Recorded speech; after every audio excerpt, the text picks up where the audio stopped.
જય માતાજી, જય પુરુષોત્તમ ભગવાન। મિત્રો, અધિક માસ શરૂ થયો છે। આ માસને પુરુષોત્તમ માસ કે મલમાસ કહેવાય છે। તો આજના વિડીયોમાં કાંઠા ગોરમાની પૂજા કરી અને કાંઠા ગોરમાની વાર્તા સાંભળીએ, આ મહિનાનું મહત્ત્વ જાણીએ। તો આ મહિનો અતિ પવિત્ર ઉત્તમ મહિનો છે। અધિક માસ દર 3 વર્ષે આવે છે। આ મહિનામાં નદીએ સ્નાન કરવું, કાંઠા ગોરમાની પૂજા કરવી, અધિક માસની પુરુષોત્તમ ભગવાનની કથા વાર્તા સાંભળવાનું ખૂબ જ મહત્ત્વ છે। જે વાર્તા સાંભળવાથી, પુરુષોત્તમ ભગવાનની વ્રત અને પૂજા કરવાથી મન પવિત્ર થાય છે, પાપનો નાશ થાય છે અને પુણ્યની પ્રાપ્તિ થાય છે અને ભગવાન પુરુષોત્તમની કૃપાથી ઘરમાં સુખ, શાંતિ, સમૃદ્ધિ, સંપત્તિ અને સંતતિની પ્રાપ્તિ થાય છે। તો આજે અધિક માસના પાવન પવિત્ર દિવસે કાંઠા ગોરમાની વાર્તા સાંભળીએ। તો બહેનો, વાર્તા સાંભળતી વખતે હાથમાં ઘઉં કે ચોખાના દાણા રાખવા અને મનમાં ભગવાન શ્રી પુરુષોત્તમ રાયનું સ્મરણ કરવું। વાર્તા પૂરી થઈ જાય પછી આ દાણા પક્ષીને ચણ નાખી દેવા। તો વાર્તા શરૂ કરીએ। બોલો પુરુષોત્તમ રાયની જય। એક નાનકડું ગામ હતું। એમાં એક પરિવાર રહેતો હતો। એ પરિવારમાં 2 દીકરા અને એક વિધવા મા રહેતી હતી। દીકરા પરણેલા હતા।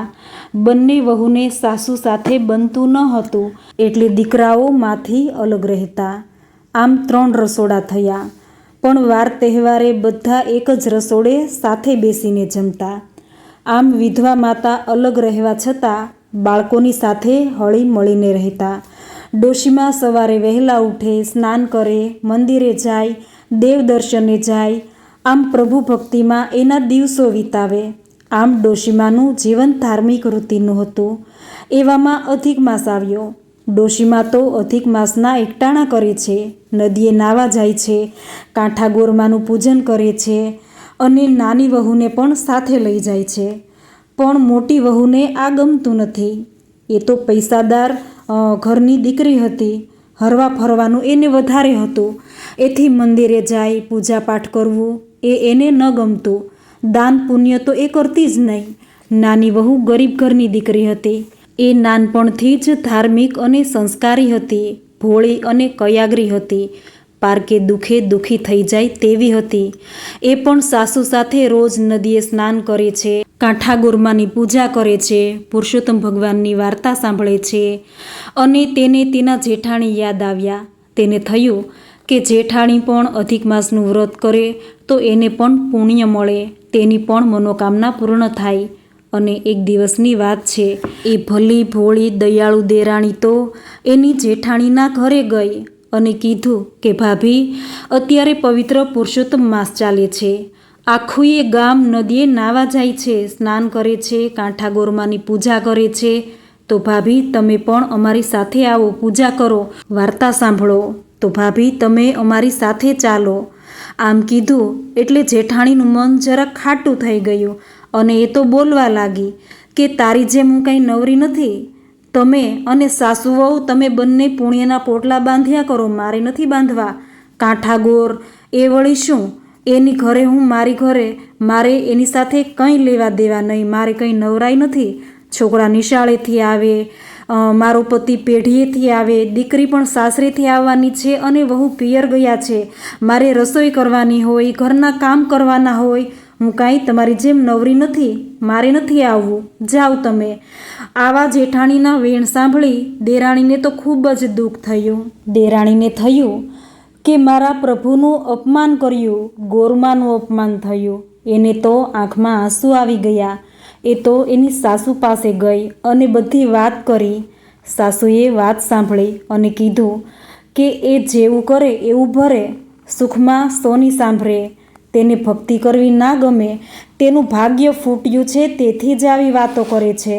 સાસુમાં કહે છે કે જો કાંઠા ગોરમાં રીઝે ને તો માલા માલ કરી નાખે અને ખીજે ને તો બધું તળિયા ઝાટક કરી નાખે, જેથી આપણે તેની વાતમાં નહીં આવતા આપણે આપણું કરમ સુધારીએ। એક પછી એક અધિક માસના દિવસો પૂરા થવા લાગ્યા છે। દેરાણીના દિવસો તો કાંઠા ગોરમાની પૂજા અને કથા કીર્તનમાં વીતે છે।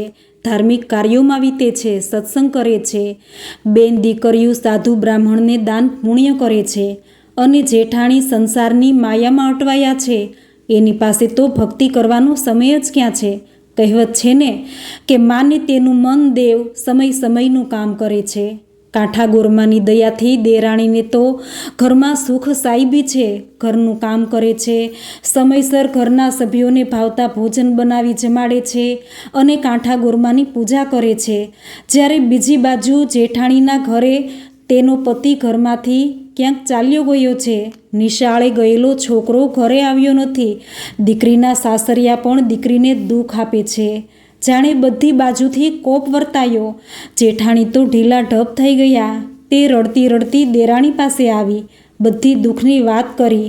દેરાણી સમજી ગઈ કે આ કાંઠા ગોરમાનો પ્રતાપ છે, પણ જેઠાણીને કહેવું કેમ કે તમે કાંઠા ગોરમાનું અપમાન કર્યું, તેથી તમારા ખરાબ દિવસો આવ્યા છે. આમ કહે તો જેઠાણીને ખોટું લાગી જાય અને ફરી વાંકવું પડે. એટલે એ તો સાસુમા પાસે ગઈ અને જેઠાણી પણ સાથે ગયા. જેઠાણી તો સાસુના પગમાં પડી ગયા અને રોવા લાગ્યા અને બોલી કે માડી, મારું તો સર્વસ્વ લૂંટાઈ ગયું. મારા પતિ હજી ઘરે નથી આવ્યા, દીકરો ઘરે નથી આવ્યો. માડી, હું કરવા જાઉં છું કંસાર ને થઈ જાય છે થૂલું. મને કંઈ રસ્તો બતાવો, તમને આંગળી ચીંધ્યાનું પુણ્ય થશે. માં, તમે કહેશો એમ કરીશ. અને સાસુ કહે છે કે વહુ, મને લાગે છે કે તારાથી જાણે અજાણે રાધા પુરુષોત્તમ રાયનું અપમાન થયું છે, તેથી તારા પર કાંઠા ગોરમાં કોપ્યા હશે. તારા ઘરમાં બધું અવળું થાય છે, તેથી તને હું જેમ કહું એમ કર કે વહુ, તું નદીએ જા, સ્નાન કર, કાંઠા ગોરમાની પૂજા કરી એને પગે લાગી માફી માગ. બહેન દીકરી કળોયાને બ્રાહ્મણ સાધુને દાન પુણ્ય કર. પુરુષોત્તમ ભગવાનની પૂજા કરવાનું વ્રત લે અને એની ભૂલચૂકની માફી માગી લે. અને કોઈ પણ ધર્મનો ક્યારેય અનાદર નહીં કરું, એ વાતને તું કોઠે બાંધી લે. જા વહુ, તારું ભલું થશે. જેઠાણી તો સાસુના કહ્યા પ્રમાણે સ્નાન કરી વ્રત કરવાનો સંકલ્પ કરે છે. સાસુમાએ તેને પાપ નિવારણનો માર્ગ બતાવ્યો કે વહુ સાંભળ, સવારે વહેલા ઉઠી સ્નાન કરી સ્વચ્છ વસ્ત્રો પહેરી પૂજાની થાળીમાં અબીલ, ગલાલ, કંકુ, ફૂલ, ધૂપ, દીપ લઈ ચોખ્ખા ઘીનો દીવો, એક સોપારી, નાળિયેર લઈ પંચામૃતની જારી ભરી કાંઠા ગોરમાના મંદિરે જજે. ગોરમાની શ્રદ્ધાથી પૂજા કરજે. ભલે માં, એમ કહી સાસુમાના આશીર્વાદ લઈ દેરાણીને સાથે લઈ જેઠાણી તો કાંઠા ગોરમાના મંદિરે આવ્યા. આંખમાં આંસુની ધારા વહે છે. મનમાં ખૂબ જ દુઃખ છે. મનનો મેલ સાફ થવા લાગ્યો છે.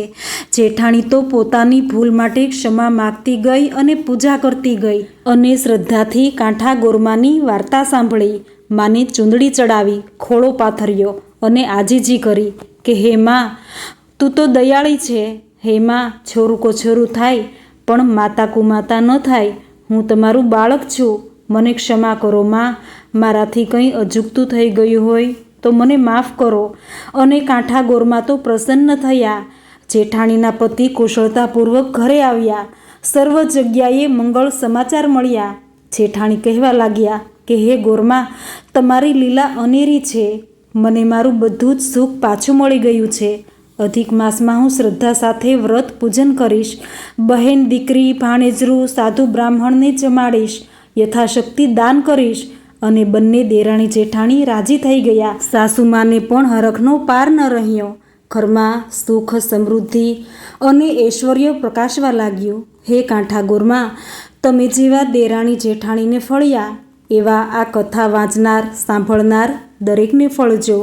દરેકની આશા પૂરી કરજો. બોલો પુરુષોત્તમ રાયની જય, કાંઠા ગોરમાની જય. મિત્રો, આજની વાર્તા સાંભળવી ગમી હોય તો વિડીયોને લાઈક કરી, ચેનલને સબસ્ક્રાઈબ ના કરી હોય તો જરૂરથી કરી દેજો. કમેન્ટમાં જય પુરુષોત્તમ ભગવાન, જય કાંઠા ગોરમા જરૂર લખજો. વાર્તા સાંભળવા માટે મારી ચેનલ સાથે જોડાયેલા રહેજો. જય માતાજી, જય પુરુષોત્તમ ભગવાન.